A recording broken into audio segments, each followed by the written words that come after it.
fresh na, murang-mura pa. Perfect para sa samgyupsal. Ito yung secret weapon natin.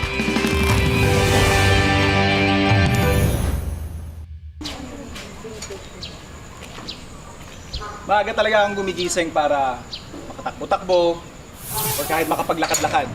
So, kahit yung exercise na ginagawa ko, pwede pa rin maging food adventure. Ililibot ko kayo, papakita ko sa inyo yung mga nakikita natin sa paligid. Tara! Mahigit 2 taon na rin mula nang lumipat kami ng pamilya ko mula sa La Union para manirahan dito sa bayan ng Imus, ang official capital ng lalawigan ng Cavite. Mayaman sa kasaysayan ang lugar na ito. Bilang dito naganap ang ilan sa mga malalaking panalo ng mga Katipunero laban sa mga Kastila noon. At dito unang winagayway ang watawat ng Pilipinas noong 1896 matapos maipanalo ang Battle of Alapan. Kapag bumisita ka sa Imus ngayon, makikita mo ang mga indikasyon ng pag-unlad at modernisasyon mula nung ganap itong maging lungsod noong 2012. Ngayon, makikita mo pa rin ang mga lupang taniman na patuloy na pinagmumulan ng pang-araw-araw na ikinabubuhay ng mga taga rito. At para sa akin, perfect na lugar ito para sa mga naghahanap ng farm-to-table food adventure kagaya ko. So yan, isa sa mga makikita natin dito sa gilid ng kalsada, isang pamamaraan ng siguro pag-utilize doon sa mga nakatiwangwang na lupa. Kung makikita ninyo, may taniman dito. May tanim silang siling haba, talong. Meron din sila ito, nakikita natin, patola. What's interesting about the farming method na ginagamit nila is yung tinatawag na trench farming. Kaya kung makikita ninyo, ginawa nila, humukay sa gitna, nagtapal para magkaroon ka ng parang raised bed in a way. So, laging basa or laging may supply yung halaman mo ng tubig, pero hindi sobra-sobra na makakasira or mabubulok yung ugat nito. So, napakaganda ng technique na ginagamit nila. Marami pa. Tara.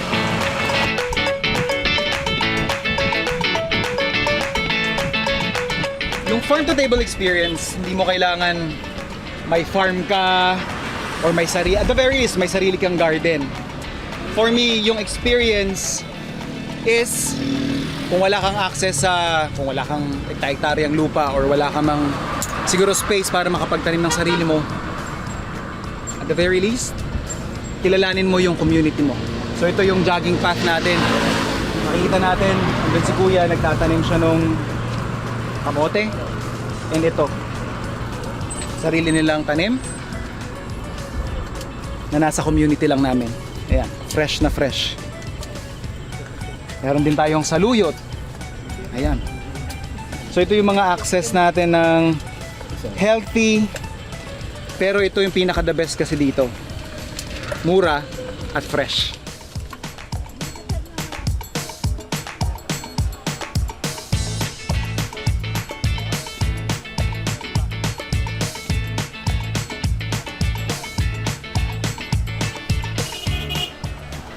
₱10. Ay, hindi ka ba lugi? Hindi naman. Sa ngayon, Ilan naman. 600 ang kilo. 10 lang binibenta ni nanay. Nay, ba't mura? Sariling ani lang to. Sariling tanim. See? Fresh na, murang-mura pa. Pabili ako, ma'am. 5 po. Ito yung maganda sa, yun nga, yung konektado tayo sa community natin, sa paligid natin, sa lugar natin. Nalalaman natin yung mga available na fresh produce na makukuha natin ng murang-mura. Sa panahon ngayon, kailangan practical, pero dapat healthy pa rin. So yan yung mga bagay na naikutan ko sa aking food adventure / exercise. So tama na yan. Kailangan gawin ko na yung trabaho ko. Pagluluto ko na kayo. Saktong-sakto ang mga napamili kong ingredients para sa isang masayang salo-salong ihahanda ko today.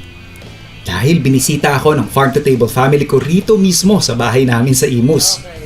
Buti na lang lagi akong handang magluto. Lalo na't pwede nang iluto ang ilan sa mga alaga kong pato sa aking bakuran. Dahil nandito yung farm-to-table crew and staff at buong team, tradisyon din kasi sa amin na ipagkakatay mo sila ng sarili mong alaga. So parang that's your way of showing how much you appreciate them. And ito yung pagsasaluhan natin mamaya sa ating tanghalian.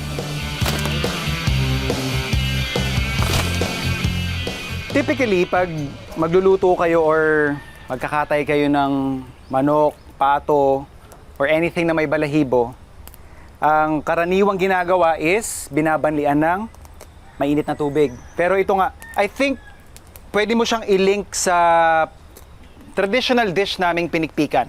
Ito kasi yung isa sa part ng proseso na yon, which is, imbis na ilubog mo siya sa mainit na tubig, siya ay sinisilaban. Kakaiba ito than the usual nilagang kung ano man yan. Mapapato man yan, manok, even baboy.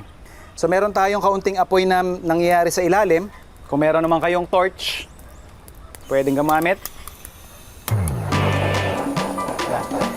Sa technique na to, kailangan lang tanggalin natin yung malalaking balahibo. Kung mapapansin niyo sa pakpak, wala na yung matitigas, yung malalaki yung puti. Ang mahirap kasi doon, kapag sinunog nyo siya, tapos hindi kasi nasusunog yung pinakailalim noon, mahirap hugutin. Bago nyo umpisahang sunugin, kailangan matanggal muna yung matitigas na parte. Ayan, pati yung sa buntot. Yan yung mga ganyan. Kailangan matanggal muna kasi kapag nasunog na yan, para siya mga bukol-bukol na nakaumbok doon sa balat ng ating pato. Actually, kapag bumisita kayo ng norte, especially sa Mountain Province, bihirang-bihira yung nagsaserve sa inyo ng nilagang manok or tinolang manok ng binanlian sa mainit na tubig. Laging pinuuran ang tawag doon or sinunog. Kapag ganito na medyo mas malinis na yung ating pato, kaya makikita nyo, konting-konti na lang yung mga nakikita nating visible na balahibo. Ang next na importanteng aabangan natin ay yan.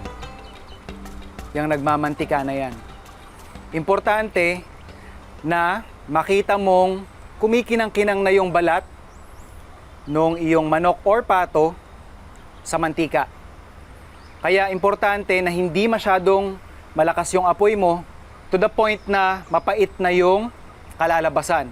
So kailangan ma-manage mo na mapagmantika, lumabas yung mantika niya, yung natural na mantika or taba, nang hindi mo nasusunog yung balat. Pagkatapos mo itong masunog, hanggat maaari, wag mo siyang huhugasan.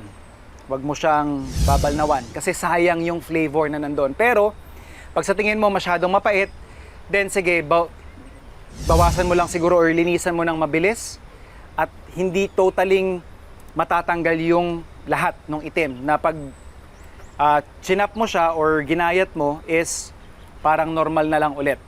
So yun yung mga importanteng detalye pag ganito yung approach na gagawin mo or pagproseso sa iyong pinarting alaga. So yan, makikita ninyo, ready na yung pato natin. Kumikintab-kintab pa siya sa mantika.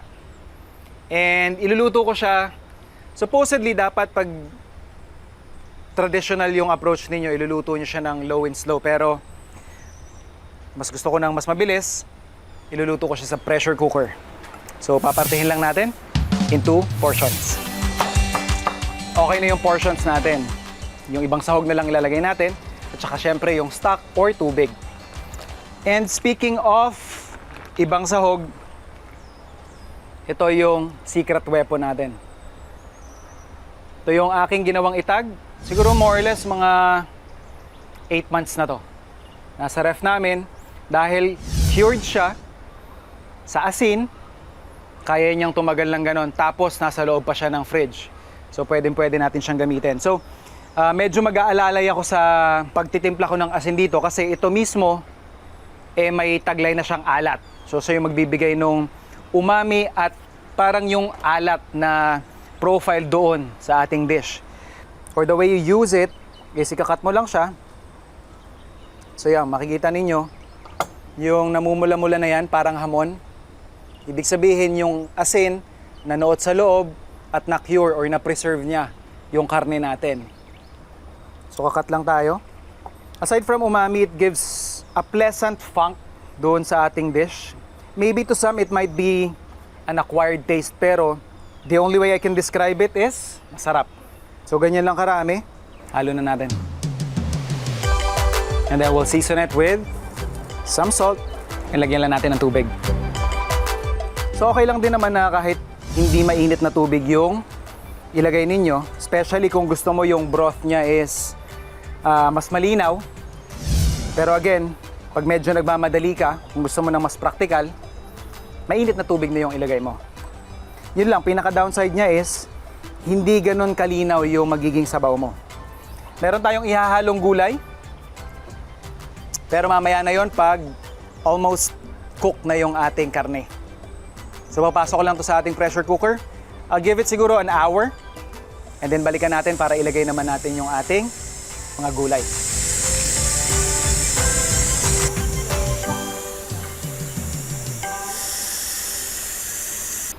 So ayan.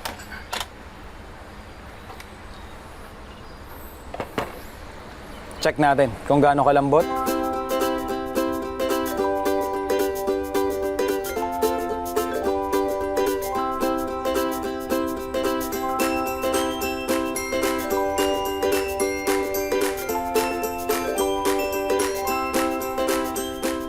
Perfect time para ilagay natin yung natitirang laman loob at yung mga gulay. Kagandahan dito, kahit anong trip ninyo, anong napapanahon, pwede nyong ilagay dito. Ang nilalagay ko ngayon, sayote tsaka patatas. Kung trip ninyong lagyan ng pechay or kung ano pa man, pwedeng pwede. Once na malambot na yung ating patatas, pwede na natin siyang iserve. And servean ninyo lang siguro kahit anong condiments na gusto ninyo. Pero sa amin kasi, pinaka-the best sa partner nito, toyo at sili.